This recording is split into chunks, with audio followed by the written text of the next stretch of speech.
Bali guys, magluluto ako ng itlog. Meron akong itlog dito, asin, at oatmeal at mantika. Ngayon, magluluto na ako ng itlog.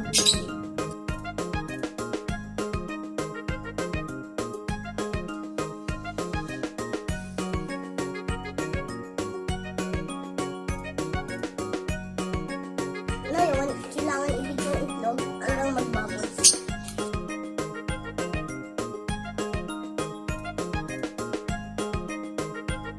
Ngayon guys, ilalagay ko naman yung mantika. Ngayon, hintayin natin yung mantika uminit ng saglit bago ilagay yung itlog. Mainit na, ilalagay na natin ito.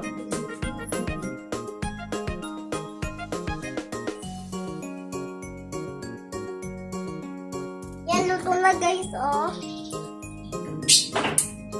Kung may itlog, kaya ililipat ko na sa plato.